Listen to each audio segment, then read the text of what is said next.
Le point 6, elle prononcera des paroles arrogantes dont certaines traductions utilisent blasphème contre le Très-Haut, le Dieu des cieux.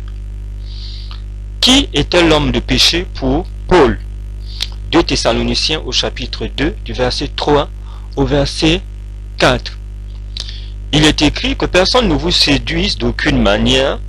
Il faut que l'apostasie soit arrivée auparavant et qu'on ait vu paraître l'homme du péché, le fils de la perdition, l'adversaire qui s'élève au-dessus de tout ce qu'on appelle Dieu ou de ce qu'on adore, jusqu'à s'asseoir dans le temple de Dieu, se proclamant lui-même Dieu.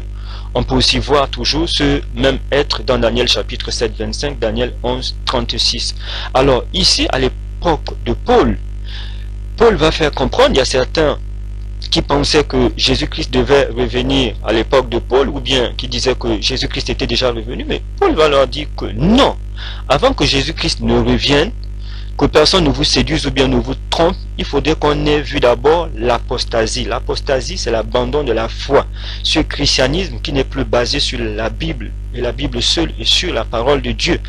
Bien que à l'époque de Paul, n'est-ce pas, ses écrits, et à l'époque de Paul, surtout, il s'appuyait, n'est-ce pas, quand vous avez le procès de Paul dans les actes devant les Festus, ainsi de suite, eux, ils utilisaient la Bible sous la forme actuelle, elle a été parachevée, mais pour les premiers chrétiens, ils utilisaient l'ancien, ce que nous pouvons appeler aujourd'hui l'Ancien Testament, c'était leur Bible de l'époque. Donc Paul va leur dire, il faut que l'apostasie soit arrivée. Donc ce christianisme-là, qui n'a plus pour fondement la Bible et la parole de Dieu seul, ou bien la Bible qu'ils avaient à leur époque, mais qu'on ait vu paraître celui-là qu'il a appelé l'homme du péché, le fils de la perdition, l'adversaire qui s'élève au-dessus de ce qu'on appelle. Nous avons vu les blasphèmes précédemment et on voit bien que les papes, n'est-ce pas, ou bien la papauté, cette organisation, la petite corne, joue très bien ce rôle. L'homme du péché, quand on blasphème, on prétend être Dieu et on prétend avoir le pouvoir de pouvoir pardonner les péchés, l'homme du péché, le fils de la perdition et l'adversaire. Paul a dit qu'il faudrait d'abord qu'il puisse arriver, s'asseoir lui-même dans le temple et se proclamer lui-même Dieu. Un homme qui se proclame Dieu dans la chrétienté, dans l'église chrétienne.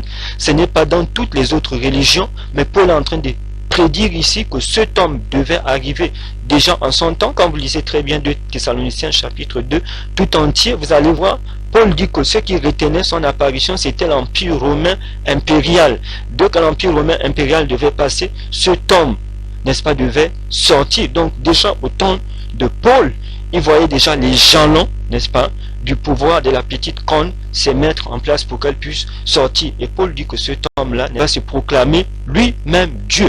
Et quel est cet homme qui se proclame lui-même Dieu? C'est ce pouvoir que nous sommes en train d'identifier ici depuis le début. Je crois que vous comprenez déjà. Le pape Pie V blasphémant, le pape et Dieu sont un. Ainsi, le pape a tout le pouvoir dans le ciel et sur la terre. Le pape Pie V cité dans Berkeley Cities Petrus, voilà, donc c'est la source de cette citation. Le pape Innocent III déclara: nous pourrions, en accord avec la plénitude de notre plein pouvoir, disposer de la loi et agir au détriment d'elle. Tout ce que le pape de Rome sépare, ce n'est pas un homme qui le fait, mais Dieu lui-même. Parce que le pape n'a pas sur la terre la place d'un homme, mais du vrai Dieu. Donc cela veut dire clairement que le pape lui-même aussi est le vrai Dieu sur cette terre. Et il fait comprendre qu'ils peuvent disposer de la loi. Et de quelle loi s'agit-il? Nous allons voir plus loin, n'est-ce pas? Disposer, ça veut dire qu'ils peuvent faire ce qu'ils en veulent. Ce qu'ils veulent, n'est-ce pas, pardon, ce qu'ils veulent, ils peuvent faire de la loi ce qu'ils veulent faire. Le pape Léon XIII, encyclique Letters, June 20, 18, 94. Donc, en 1894, le pape Léon XIII déclara: nous tenons sur cette terre la place du Dieu Tout-Puissant. Je suis le seul des apôtres, le vicaire de Jésus-Christ. Je suis le chemin, la vérité et la vie. Le pape Pie IX, History of the True Christian Church. Le pape Pie X déclara: le pape n'est pas simplement le représentant de Jésus-Christ, mais au contraire, il est Jésus-Christ lui-même sous le voile charnel. Qui parle quand le pape parle? C'est Jésus-Christ qui parle. Cependant, quand quelqu'un parle du pape, il n'est pas nécessaire d'examiner, il faut obéir au pape. Le pape Pie X, n'est-ce pas? Vous avez la référence ici, qui date de 1895. J'espère bien que nous comprenons ces déclarations, ce qu'elles nous font comprendre.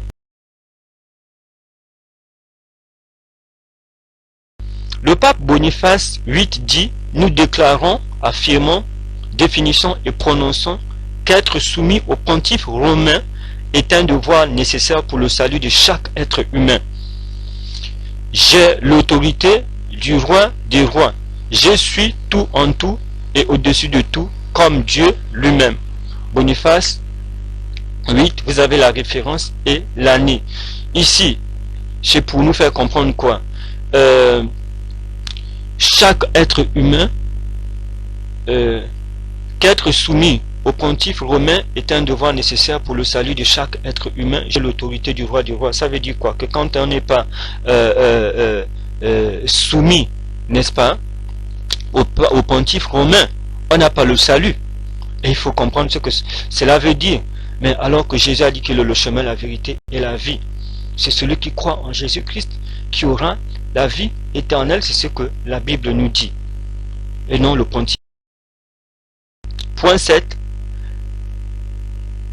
Elle avait les yeux comme un homme.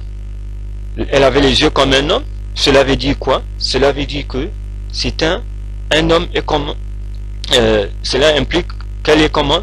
Elle est faillible. Mais ce n'est pas ce que nous avons lu jusqu'ici. On revient sur le blasphème. Comment la Bible définit-elle le blasphème au cours du complot contre Jésus? Nous avions déjà vu ça précédemment. Les deux formes de blasphème mentionnées s'appliquent à la papauté. Sur cette terre, nous occupons la place du Dieu Tout-Puissant. Pardon, j'ai écrit la place de Dieu, du Dieu Tout-Puissant. Encyclique du pape Léon XIII, le 26e mois 1895. Souvent le pape est appelé Saint-Père, nous avons déjà vu ça. Donc les deux blasphèmes s'appliquent, n'est-ce pas, à la papauté.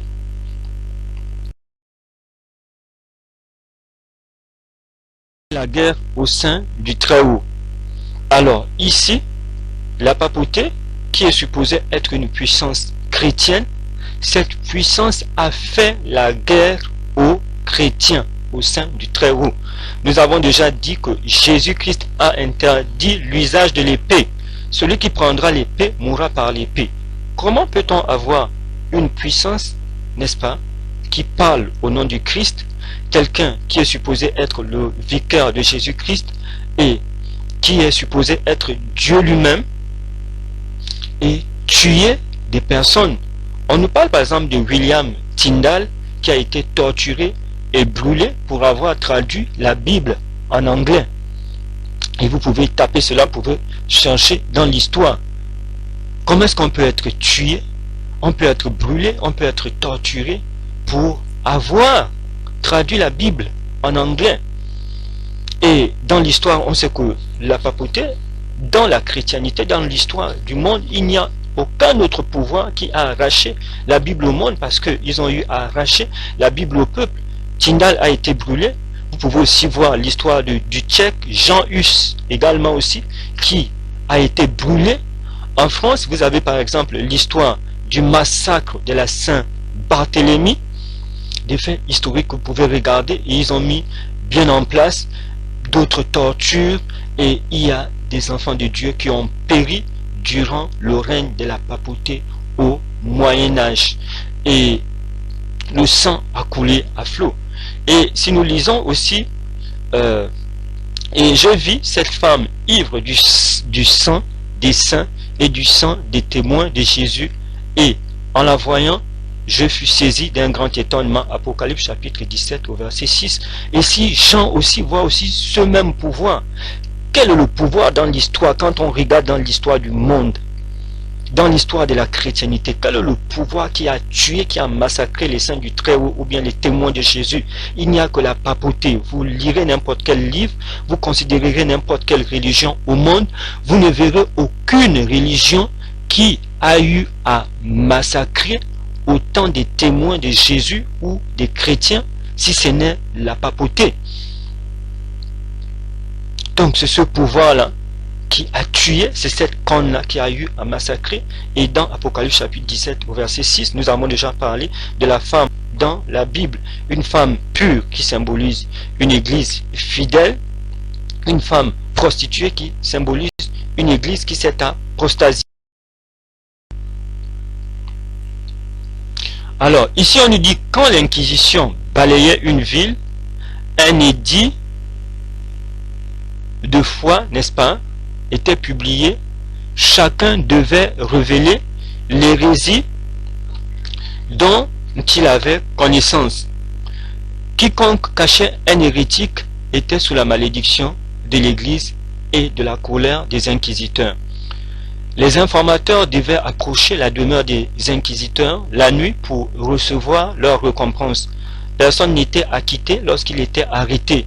La torture était considérée comme essentielle parce que l'Église considérait que c'était son devoir d'arracher la déviance doctrinale de la bouche des victimes. La torture la plus exécrable était exigée pour arracher la vérité des lèvres des hérétiques.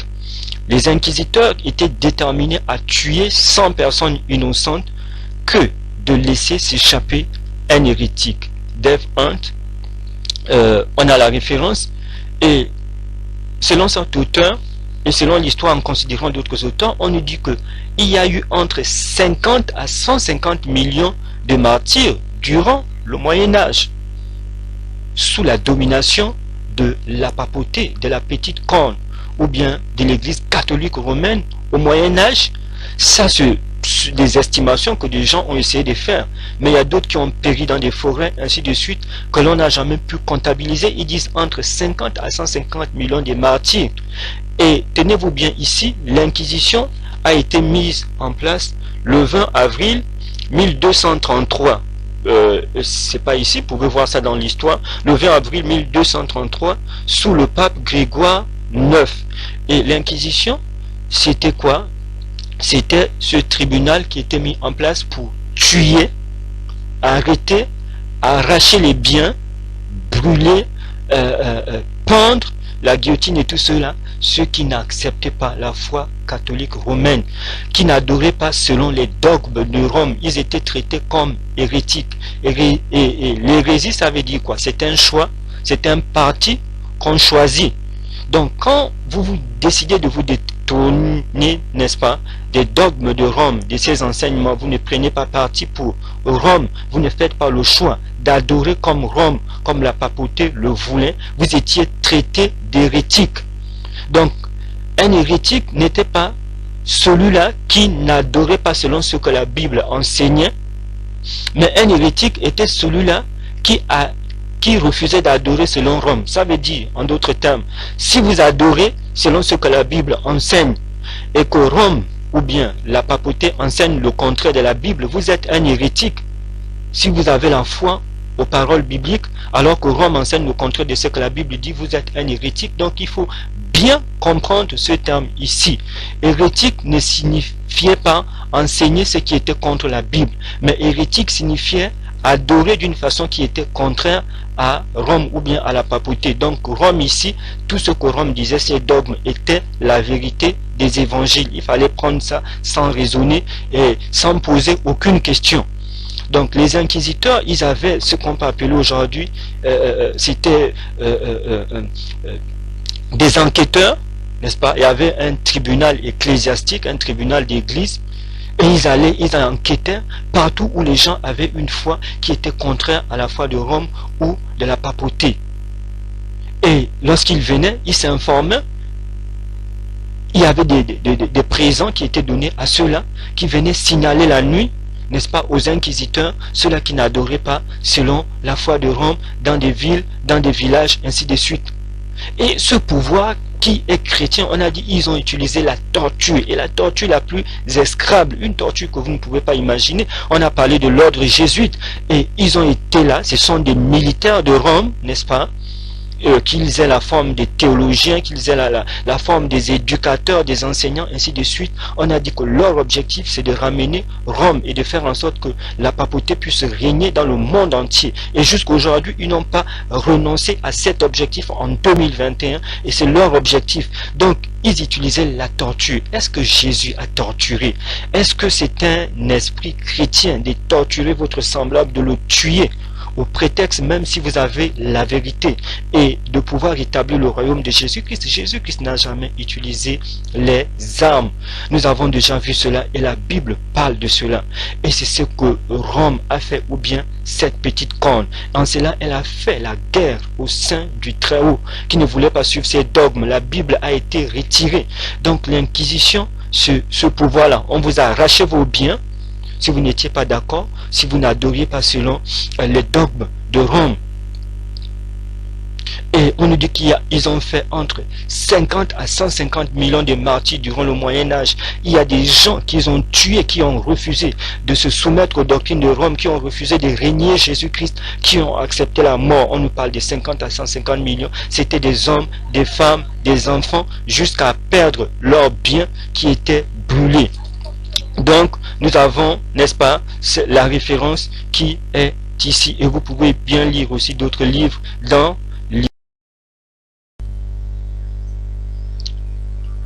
Point 9. Elle espérera changer les temps et la loi. Nous avons devant nous ici les 10 commandements selon la Bible, la parole de Dieu. Bien que devant nous, nous ayons une saisie. Voilà pourquoi est-ce que chacun d'entre nous est invité à ouvrir sa Bible dans Exode au chapitre 20 et de lire du verset 1 au verset 17, parce que il peut peut-être avoir de petites imperfections vu que c'est une saisie.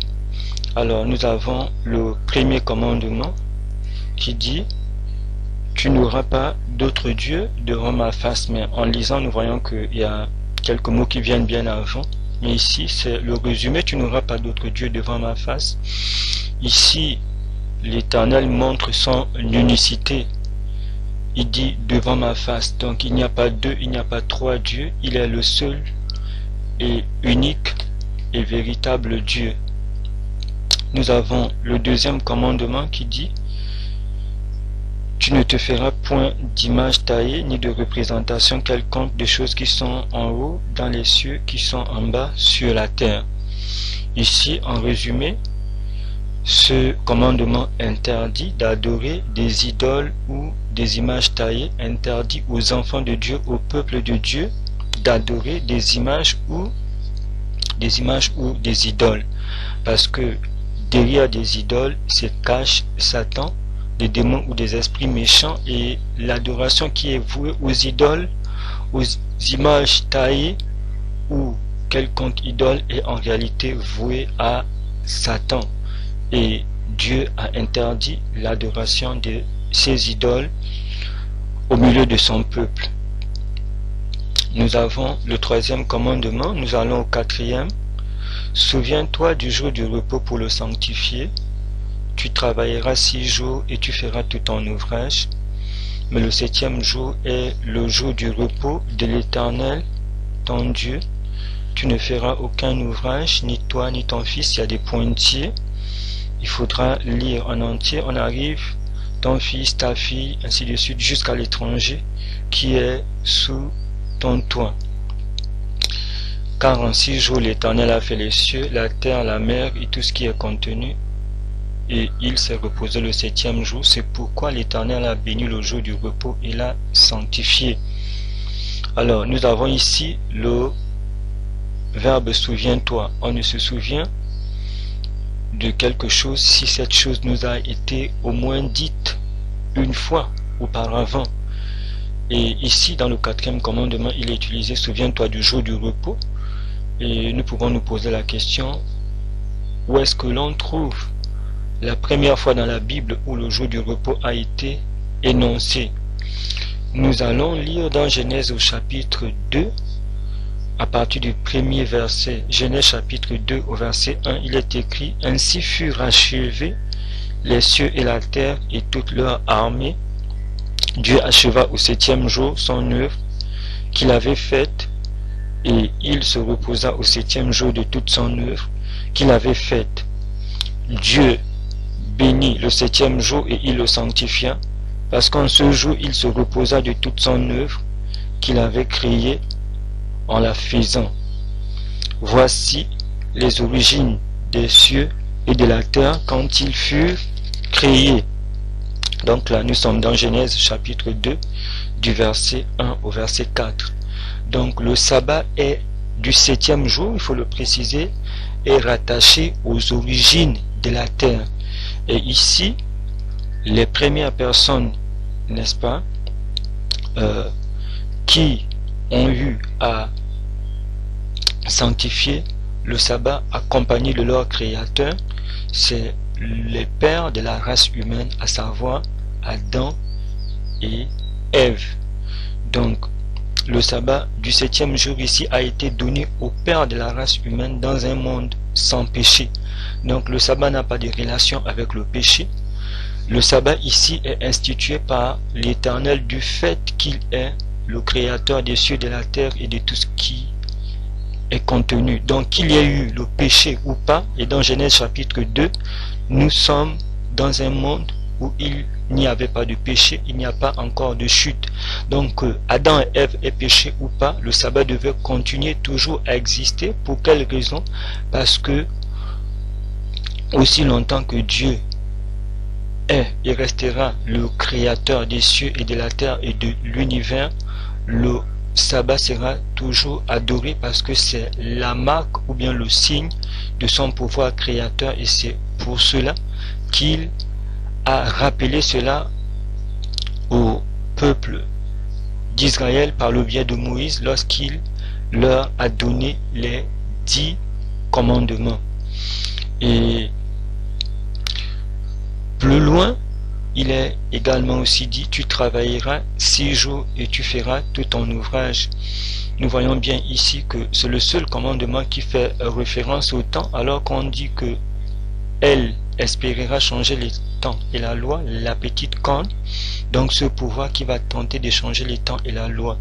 Et ici nous voyons que la semaine des 7 jours a commencé depuis la création. Et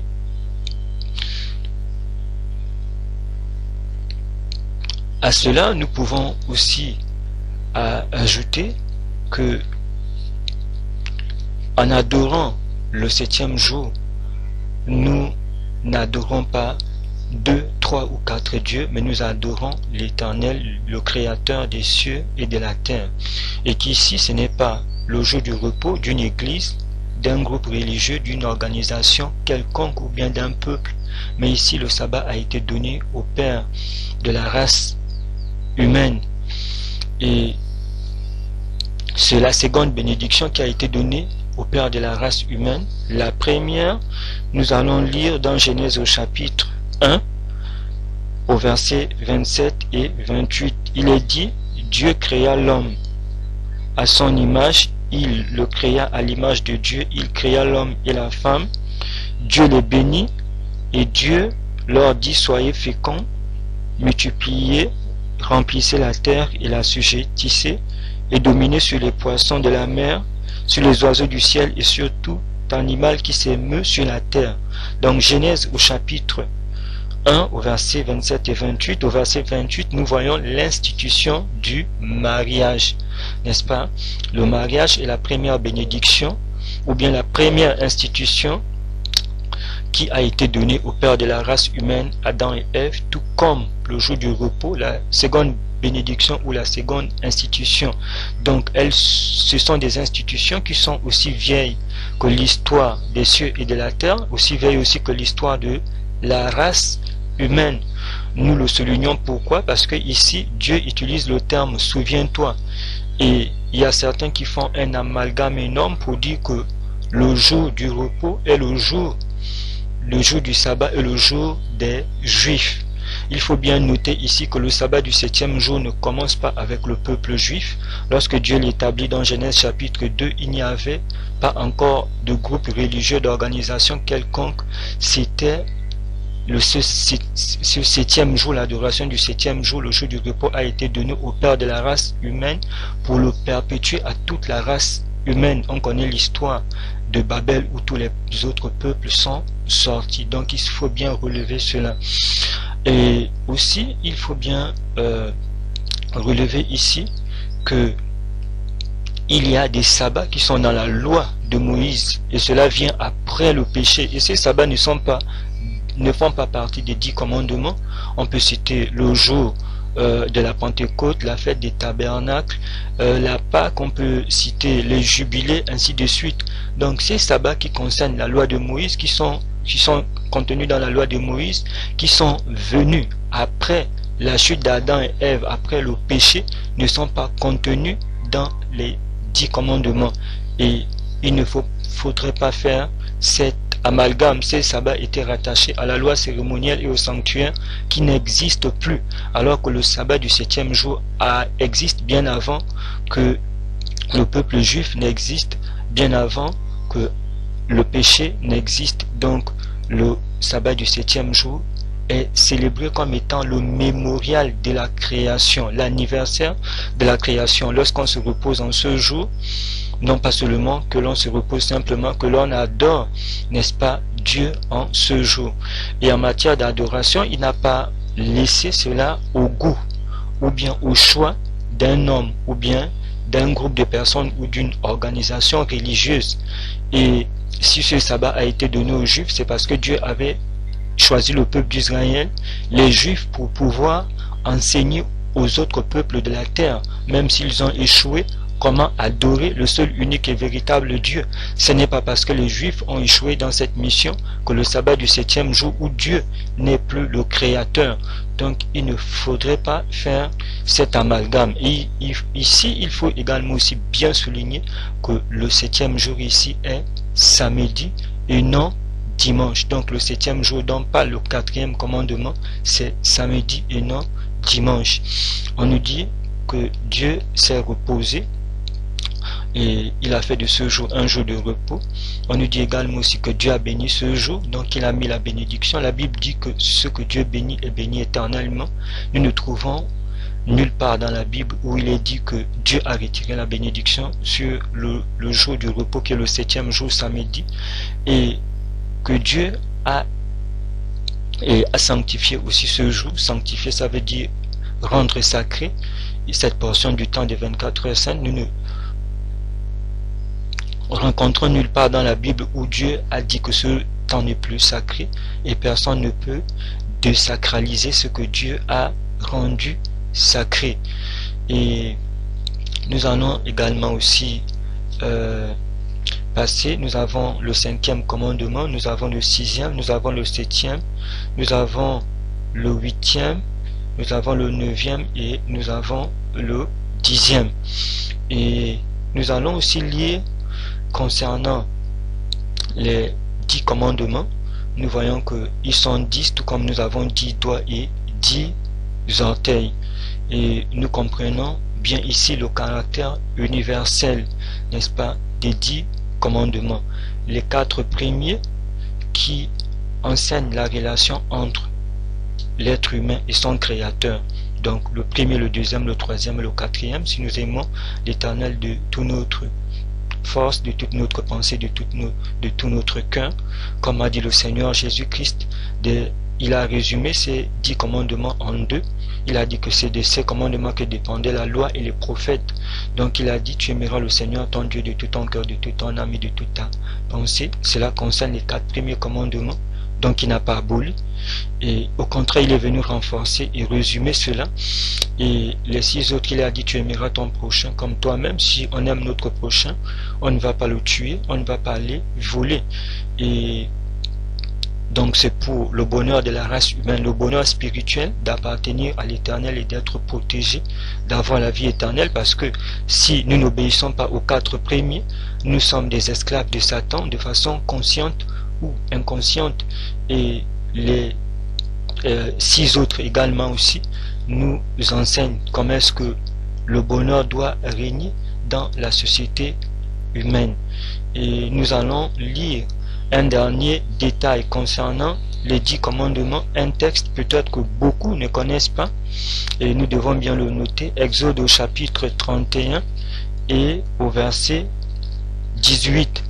Exode chapitre 31 verset 18, si vous ne connaissez pas ce texte, ou bien peut-être beaucoup de chrétiens l'ignorent, nous allons le lire. Exode chapitre 31 verset 18, il est écrit: lorsque l'Éternel eut achevé de parler à Moïse sur la montagne de Sinaï, il lui donna les 2 tables du témoignage, tables de pierre écrites du doigt de Dieu. Donc je crois, sauf une preuve contraire, mais je crois que c'est le seul passage dans la Bible où il est dit que c'est Dieu qui a écrit cela de son propre doigt, les 10 commandements. Donc les 10 commandements, c'est Dieu qui a écrit sur les 2 pierres. Certaines versions disent les tables les tables de l'alliance, et il y a d'autres versions qui disent les tables du témoignage. Et on sait que même dans le tabernacle, dans l'arche de l'alliance, il y avait les 10 commandements, et à côté il y avait le livre de la loi de Moïse. Donc il y a une différence, même si le 4e commandement a été retranscrit, et bien la loi de Dieu a été, on la retrouve dans la loi de Moïse. Ça ne veut pas dire que les 10 commandements, n'est-ce pas, le 4e commandement a commencé avec Moïse, comme nous l'avons si bien dit. Donc il y a une différence. Dans l'arche de l'alliance, il n'y avait que les 10, et à côté il y avait le livre de la loi de Moïse. Donc on nous dit ici que c'est Dieu qui a écrit les 10 commandements de son propre doigt. Donc ce n'est pas à une organisation religieuse, à un groupe ou bien à qui que ce soit. On ne nous dit pas que ce sont les Juifs qui ont écrit les 10 commandements, mais c'est Dieu lui-même. Et nous avons déjà expliqué presque cela a été répété aux Juifs. Donc ici, la personne ou bien le groupe religieux qui s'amuse à effacer ou bien à changer les 10 commandements, n'est-ce pas, c'est cette organisation, n'est-ce pas, s'en prend à Dieu lui-même, parce que ce que Dieu a écrit, aucun homme ne peut effacer.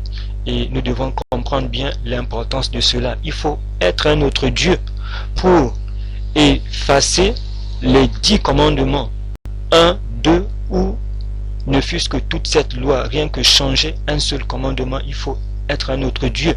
Et le Dieu qui change les commandements de Dieu ne peut pas être l'Éternel, le Dieu de la Bible. C'est un autre Dieu. Et peut-être tout au long de cette présentation, par la suite, nous saurons le nom de ce Dieu si nous suivons attentivement la présentation. Donc ce Dieu-là n'est autre que Satan, ou bien Satan déguisé, parce que c'est lui qui va à l'encontre de ce que Dieu fait, ou bien de ce que Dieu dit dans la Bible.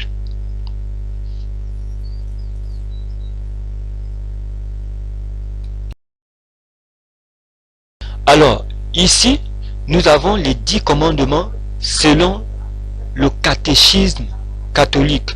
Et celui-là, j'ai pu le trouver dans CNA, Catholic News Agency, pour ceux qui lisent en anglais, ou l'agence catholique d'information, n'est-ce pas? On peut traduire ça comme ça.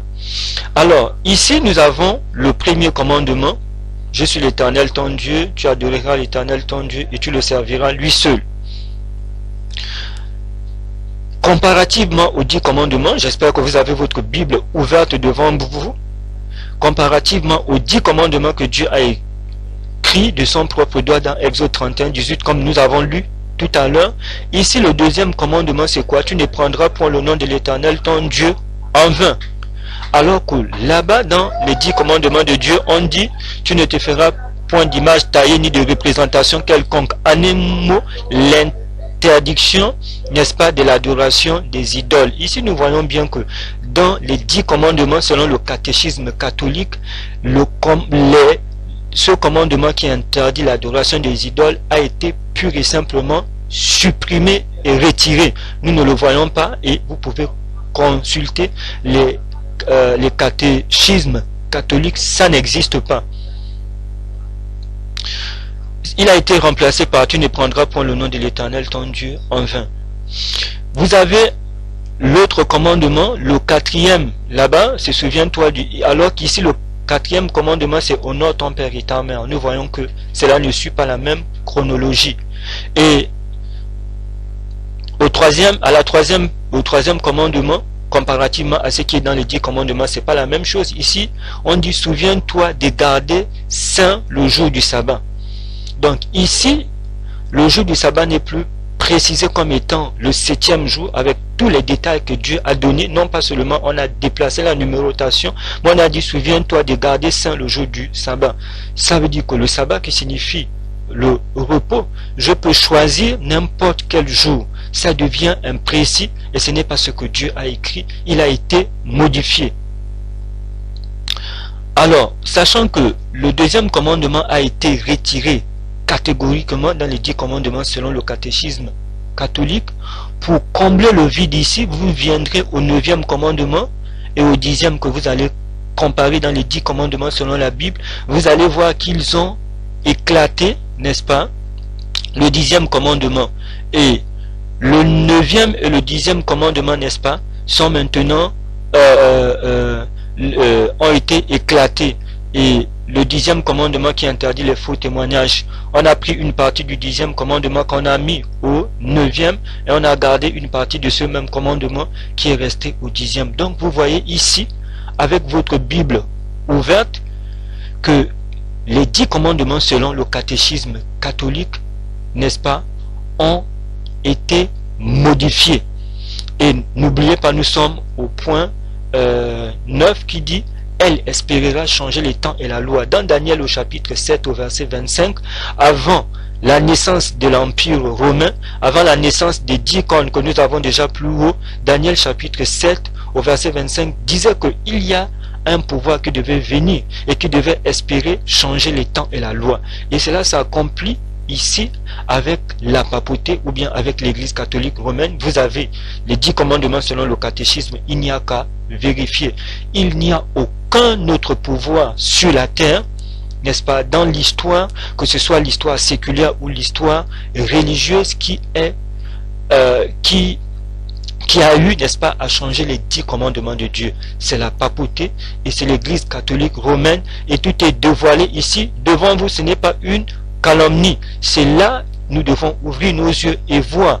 Donc ici, bel et bien nous voyons bien que la petite corne qui a changé la loi de Dieu, n'est-ce pas, les 10 commandements que Dieu a écrits de son doigt, c'est la papauté, c'est l'église catholique romaine. Et en même temps, on nous dit aussi que elle espérera changer les temps et la loi. Donc, en changeant, n'est-ce pas, en ne respectant plus le jour du sabbat qui est le 7e jour, elle a changé aussi le cours, elle a voulu aussi changer le temps, parce que dans les 10 commandements, il n'y a qu'un seul commandement qui parle, n'est-ce pas, du temps, et c'est le 4e commandement qui parle du jour du repos. Donc elle espérera changer les temps et la loi trouve son accomplissement en la petite corne qui représente la papauté.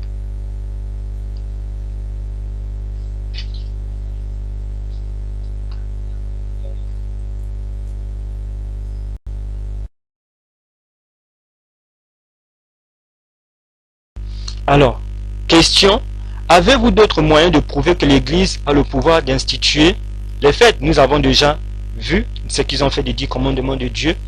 Réponse, n'a-t-elle pas ce pouvoir? Donc, ici on pose la question, est-ce que nous avons un autre moyen de montrer que l'Église a le pouvoir d'instituer les fêtes? N'a-t-elle pas ce pouvoir? Elle ne pourrait pas le faire si tous les religieux modernes n'étaient pas d'accord avec elle. Elle n'aurait pas pu substituer l'observation du dimanche, premier jour de la semaine, à la place de l'observation du samedi, le 7e jour, changement pour lequel il n'y a pas d'autorité scripturelle. Et Doctrine Catéchisme, Reverend Stephen Kinnan, ici, vous avez la citation, et lui, il tire cela de John Cardinal MC Closkey. Ici, un cardinal, c'est parmi les cardinaux qu'on vote, ou bien selon leur politique, qu'un pape est élu. Et celui qui a écrit ça, il tire cela de ce cardinal, John Cardinal McCloskey, n'est-ce pas? Donc on nous pose il pose la question, est-ce qu'on a le pouvoir de prouver que l'Église a le pouvoir d'instituer les fêtes? Vous connaissez les fêtes, n'est-ce pas? La Pâque, l'Assomption, ainsi de suite, le jour de la Pentecôte, ainsi de suite. Ce sont des fêtes qui sont instituées par la papauté. Et les gens observent ces fêtes. On dit oui, elle a ce pouvoir. Pourquoi? Parce que les religieux modernes, elle ne pourrait pas le faire si tous les religieux modernes n'étaient pas d'accord avec elle. Elle n'aurait pas substitué l'observation du dimanche, premier jour de la semaine, à la place de l'observation du samedi, le 7e jour, un changement pour lequel il n'y a pas d'autorité scripturelle. Ça veut dire quoi? Que quand on lit la Bible, on s'appuie sur la Bible et la Bible seule, qui était le credo des réformateurs et de tout vrai chrétien, la sola scriptura. On nous dit que il n'y a pas d'autorité selon la Bible pour ce changement. Ici, cet auteur, n'est-ce pas, qui a tiré cela de ce cardinal, nous fait comprendre que les chrétiens, n'est-ce pas, le 7e jour, le jour d'adoration, selon le 10 commandements, est le samedi qui est le 7e jour. Alors que le dimanche est le premier jour de la semaine. Et c'est l'Église catholique qui a opéré ce changement, n'est-ce pas, pour passer du 7e jour, qui est le jour d'adoration, selon la Bible, au dimanche qui est le premier jour de la Bible. Et les religieux modernes acceptent cela. En acceptant cela, ils donnent le pouvoir, n'est-ce pas, à la papauté et donnent le pouvoir à la papauté d'instituer aussi des fêtes.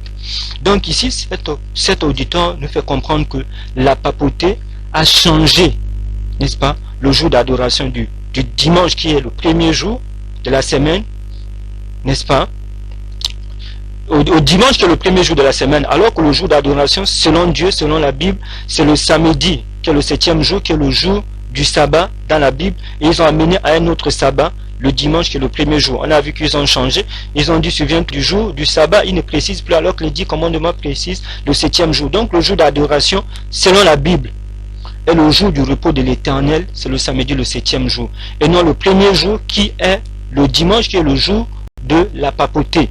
Et il défie quiconque de dire qu'il n'y a pas une autorité scripturelle pour observer le dimanche, pour prendre le dimanche comme étant le jour d'adoration. Mais alors que les religieux modernes sont avec la papauté et avec les fêtes qu'elle a instituées.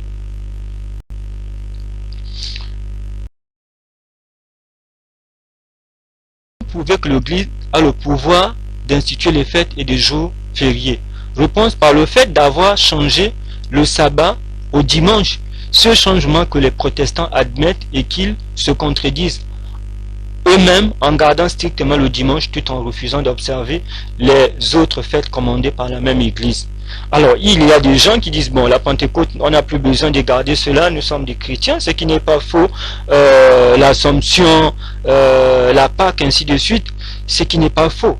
Mais ils disent que nous sommes des protestants, on ne trouve plus ça dans la Bible et toutes les fêtes qui sont instituées, qui sont déclarées des jours fériés par l'Église catholique, mais cependant, ce sont des adeptes du dimanche, n'est-ce pas? Et donc ici, en changeant le jour d'adoration du sabbat, le samedi qui est le 7e jour, au premier jour de la semaine qui est le premier jour, le dimanche, ici, le point nous fait comprendre que ce pouvoir devait changer les temps et la loi. On a vu qu'elle a changé les 10 commandements, et ici aussi, elle change quoi? Elle change aussi le temps, et précisément d'avoir changé le jour d'adoration du samedi, le 7e au dimanche. Alors, pourquoi est-ce que les États adhèrent à cela? On a dit qu'au Moyen-Âge, la papauté avait la même mise sur les rois et les empereurs, avait le pouvoir politique, civil, si vous voulez, et le pouvoir militaire. Donc, ceux-là, nous avons parlé de 50 à 150 millions de martyrs, ceux-là qui ont refusé, l'ont refusé au prix de leur foi, parce qu'ils ont refusé de régner Jésus-Christ, ont été massacrés. C'est à cause de ça, aujourd'hui, nous allons voir pourquoi est-ce que les États acceptent, étant donné que nous avons cet héritage, n'est-ce pas, de l'Empire romain qui nous a suivis. Alors, Concernant le premier jour de la semaine, nous allons d'abord continuer. Question, comment pouvez-vous cela? Parce qu'en gardant le dimanche, ils reconnaissent le pouvoir de l'Église de commander les fêtes et de les commander sous le péché. En refusant de garder les fêtes commandées, ils renient le pouvoir de la même Église. Voilà, donc ici, nous avons cette contradiction. On garde le dimanche que ce pouvoir a institué, au lieu de garder le sabbat, le samedi de la Bible, mais en même temps, on refuse aussi toutes les autres fêtes. On dit non, nous sommes des protestants, ainsi de suite. Cet auteur fait comprendre que les gens se contredisent. Et pour ceux qui ne savent pas, vous allez considérer le calendrier comment on appelle ça, le calendrier des Américains aux États-Unis. Allez consulter ce calendrier, vous allez voir. Ici, par exemple, dans le monde européen, parce que ces pays disent que ce sont des pays catholiques, et les pays qu'ils ont colonisés, tels qu'en Afrique, dans le monde francophone, le dimanche est, comment on appelle ça, le dimanche est le 7e jour. Quand vous comptez dans l'ordre des calendriers, ça veut dire que lundi est le premier jour de la semaine et dimanche est le 7e jour. Dans le monde catholique européen et tous les pays qu'ils ont colonisés, par exemple dans le monde francophone où nous sommes, n'est-ce pas, lundi est le premier jour de la semaine et dimanche est le 7e. Alors que aux États-Unis, dimanche est le premier jour de la semaine. Je répète, aux États-Unis, dimanche est le premier jour de la semaine et samedi est le 7e jour de la semaine jusqu'aujourd'hui où nous sommes en train d'échanger au 21e siècle. Dimanche reste le premier jour de la semaine. Aux États-Unis, au Canada, au Japon et je crois à certains pays tels que l'Iran, l'Irak aussi. Il faut bien vérifier ça, l'Iran, l'Irak. Donc vous pouvez prendre un calendrier américain, vous prenez un calendrier canadien, vous prenez un calendrier japonais et certains pays du Moyen-Orient tels que l'Iran, l'Irak. Dimanche est le premier jour de la semaine. Et le 7e jour reste le 7e jour biblique, le jour de l'Éternel, le samedi, en ce jour qu'ils adorent. Alors que dans le monde qui a été dominé par la papauté, les pays catholiques, n'est-ce pas, dimanche est le 7e jour et lundi est le premier jour.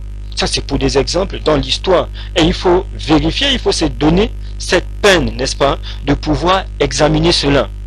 Et autre chose que l'on peut aussi souligner, c'est que le calendrier que nous utilisons dans le monde catholique et ces pays européens, la France, ainsi de suite, ces pays catholiques, l'Italie, qui ont eu à nous coloniser, c'est ce qu'on appelle le calendrier grégorien, n'est-ce pas? C'est sur Grégoire XIII que le calendrier grégorien, n'est-ce pas, nous a été imposé. Donc, si j'ai bonne mémoire, donc on dit que Grégoire XIII a réuni les astronomes et les mathématiciens jésuites des universités de Salamanque et de l'université de Coimbra pour préparer les bases. Depuis 1579, le calendrier grégorien adopté par le pape Grégoire XIII le 24 février 1582. Donc ce sont eux qui vont amener le calendrier grégorien pour remplacer le calendrier julien. Et ce calendrier grégorien est un calendrier solaire. Donc c'est un calendrier qu'ils ont donné le nom en fonction des astres. Lundi, ça fait référence à la lune, Lunes Dies. Mardi, ça fait référence par exemple à Mars. Donc c'est un calendrier en fonction de l'adoration du soleil qui nous a été imposé. Donc ce calendrier impose lundi comme étant le premier jour et dimanche comme étant le 7e jour à cause de l'adoration du soleil. Bref, donc voilà un peu certains exemples.